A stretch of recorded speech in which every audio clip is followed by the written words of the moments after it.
Hey everyone, welcome to Daily Duo English. I'm Emily. And I'm Ben. Here on Daily Duo English, we help you speak natural, confident English through real conversations. Quick question to start. Have you ever said yes to something when every part of you wanted to say no? Absolutely. Someone asks for a favor, and before my brain catches up, my mouth says, "Sure, no problem." Then inside, I'm thinking, why did I say that? Exactly. And for English learners, saying no can feel tricky. You might say yes because you don't know how to refuse politely, or you finally say no, but it comes out too direct, too cold, or even a little rude. And that is not what you meant at all. So today, we're finding the middle path. Clear, kind, respectful, and confident.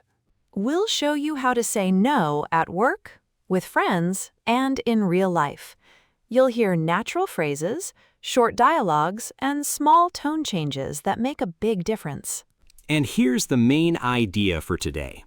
A kind no is better than a false yes. Keep that sentence in your mind today. A kind no is better than a false yes. By the end of this episode, saying no in English should feel a lot less scary. Let's get into it. Before the real situations, let's keep one simple idea in your head. A polite no usually has 3 parts. You acknowledge the person, you say no clearly, and you keep the reason short or offer another option only if you really want to. So instead of giving a long, nervous explanation, you can say something simple and calm. "Thanks for thinking of me, but I can't make it this time. Maybe next week?" That sentence is doing a lot. Thanks for thinking of me keeps it warm. I can't make it this time makes the no clear. Maybe next week gives another option. And the reason is tiny. You don't need a long story. Sometimes one short reason is enough. Sometimes no reason is enough. Today, listen for 3 kinds of no: a soft no, a firm no, and a no with another option. Let's start at work, because work is where many people say yes too quickly. Imagine this. Your plate is already full. You have deadlines, emails, meetings, and one more task might push you over the limit. Then a coworker asks you to finish a client report by tomorrow morning. I'll be the coworker. And I'll be you. "Hey, could you finish the client report by tomorrow morning?" Yeah, sure, okay, I'll figure it out. And now I've promised something I probably can't do well. That kind of yes feels polite in the moment, but it creates stress later. Right. Saying yes when you're already at your limit is not always helpful. It just moves the problem to tomorrow. So let's try a better version. This time I want to stay professional, but I also want to protect my time. Could you finish the client report by tomorrow morning? I'd like to help, but I'm at capacity right now. I want to make sure I finish my current work well. That is much better. "I'm at capacity right now" means your schedule is full, but it sounds professional and calm. And notice I didn't say, "No, I'm too busy." That might be true, but it can sound cold. "I'd like to help" softens the answer, and "I'm at capacity" gives the real limit. Now let's make it even more useful. Sometimes you can't take the whole task, but you can offer a smaller kind of help. I can't take on the whole report today, but I could review one section tomorrow morning. Or we could discuss priorities first if this is urgent. That's strong. You're not just refusing, you're helping the team choose what matters most. Exactly. Could we discuss priorities first? Is useful with managers or coworkers. If this new task is urgent, maybe something else needs to move. So, for work, remember these. "I'd like to help, but I'm at capacity right now." "I don't think I can take that on right now." "Could we discuss priorities first?" That's the goal at work. You're being clear, but you're not sounding cold or defensive. Now, let's move from work to friends.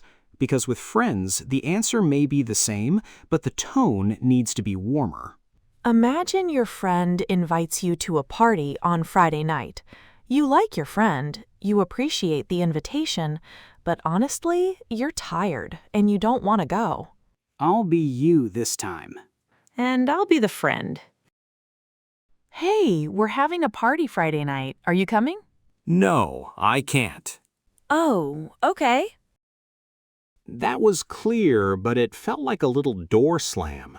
No, I can't is not terrible, but with friends, it often needs more warmth around it.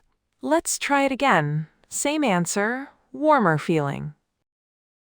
We're having a party Friday night. Are you in? Oh, thanks for inviting me, but I can't make it this time. I'm not really feeling up to it tonight. That feels much better. Thanks for inviting me protects the friendship. I can't make it this time gives the no, and I'm not really feeling up to it tonight gives a gentle reason without over-explaining. You could also say this: I'm gonna sit this one out, but thank you for thinking of me. I love that one. I'm going to sit this one out is casual, friendly, and very natural. It means not this time, but no hard feelings. And if you want to keep the connection alive, you can offer another plan. I can't make it to the party, but I'd love to grab coffee next week. That is the magic move with friends. You're saying no to the event, but yes to the person. Another useful phrase you can use is, I'm sorry, that doesn't work for me. That one is simple and honest. It can work for plans, invitations, or requests. With friends, you can add warmth. For example, you can say, I'm sorry, that doesn't work for me, but thank you for thinking of me. One thing to be careful with here, try not to say maybe if you already know the answer is no. A fake maybe feels softer in the moment, but it can create more disappointment later. A kind, clear no is usually kinder. Now, let's change the energy. Sometimes the person asking is not a friend or a coworker. Sometimes it's a pushy salesperson and they will not stop. This is where polite and firm becomes your superpower. You do not need to be rude, but you also do not need to keep smiling forever while someone pressures you. Ben will be the salesperson. And Emily will be the calm person who is not buying anything today. Ma'am, this is a special deal today. You really don't want to miss it. No, thank you. I'm all set. But it's 50% off, only today.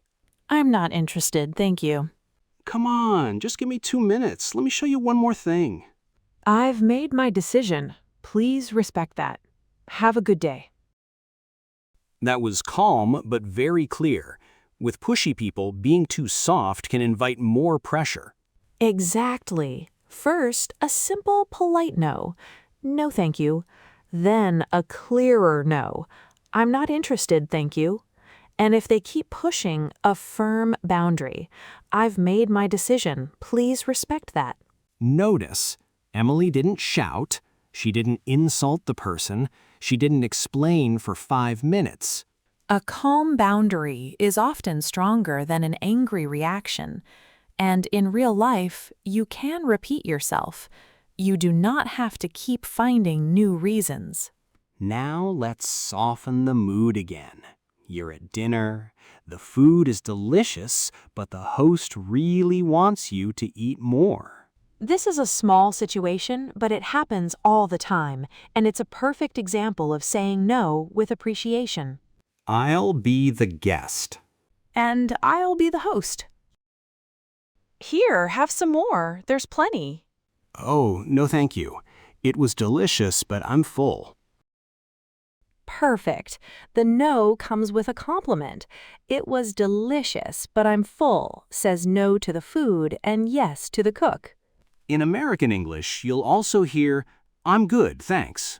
And you can also say, I'm all set, thank you. Both are natural. With food, the main rule is simple. Pair the no with appreciation. No, thank you. It was delicious, but I'm full. That one sentence will save you in many dinners.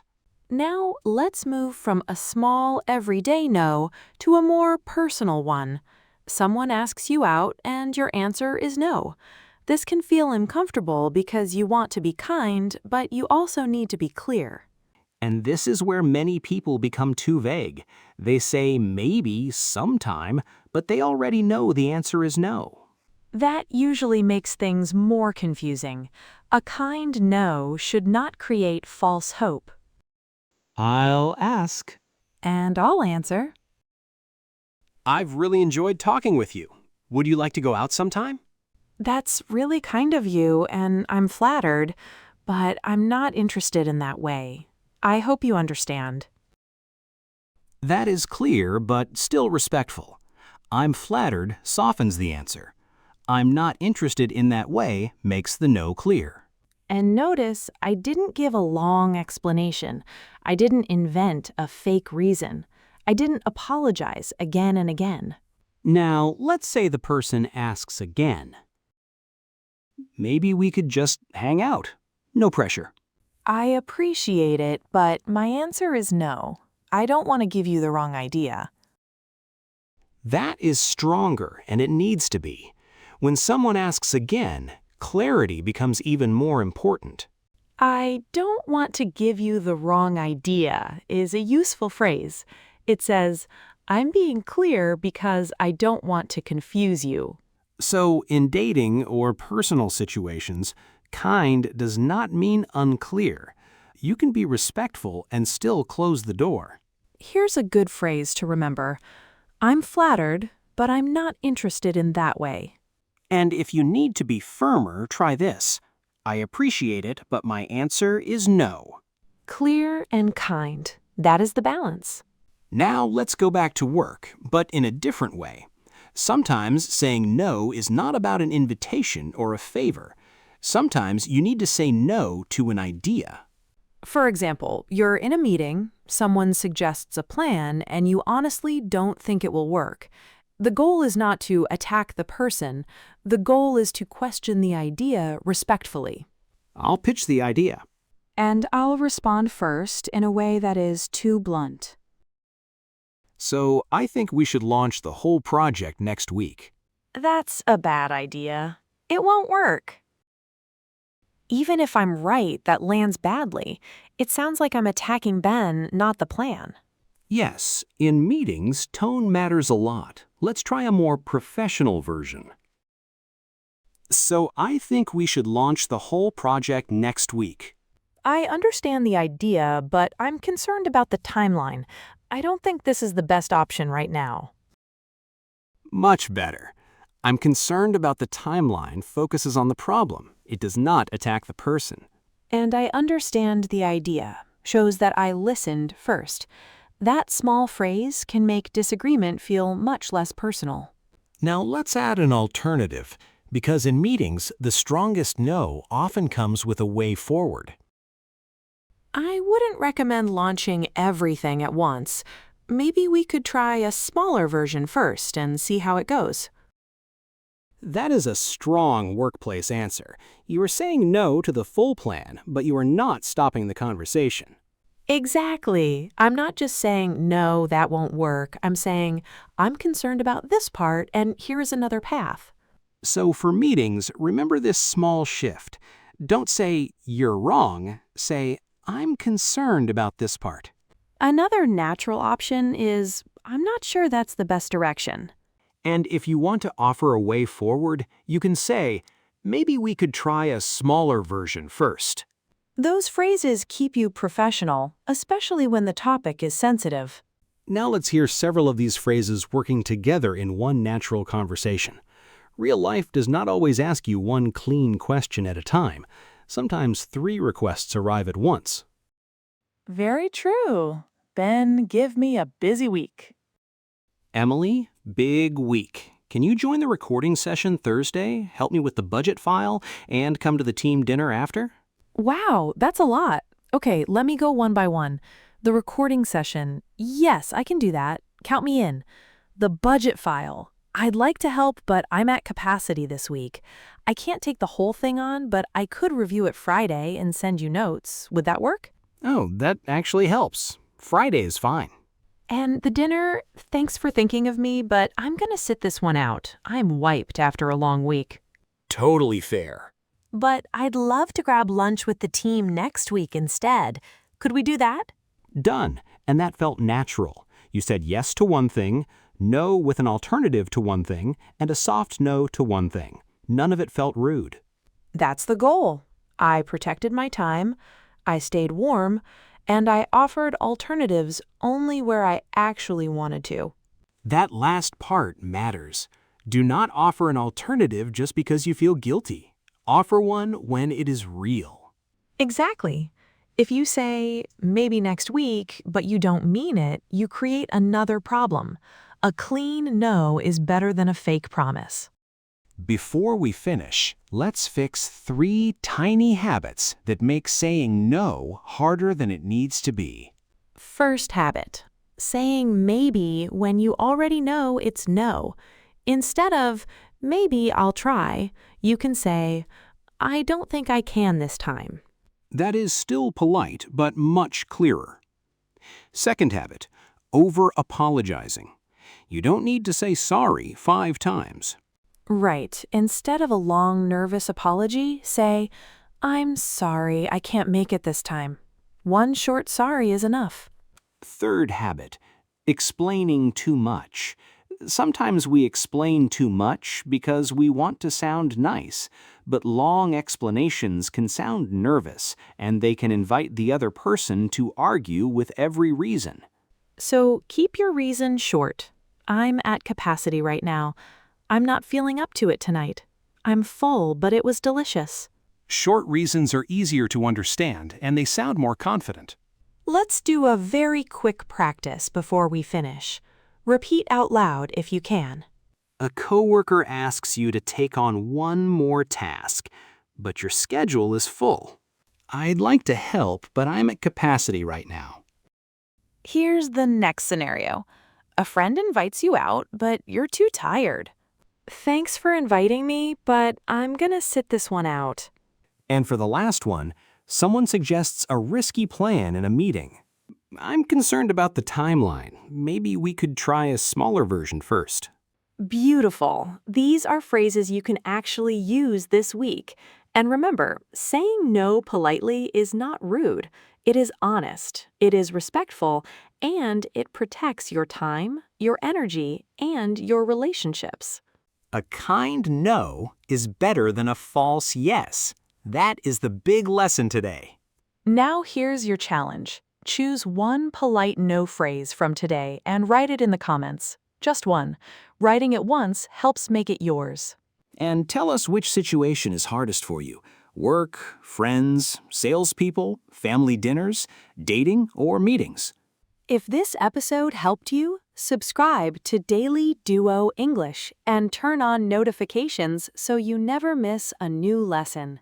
Practice one phrase this week. The next time you need to say no in English, it will feel a little easier. We're your Daily Duo. And your English speaking buddies. See you next time.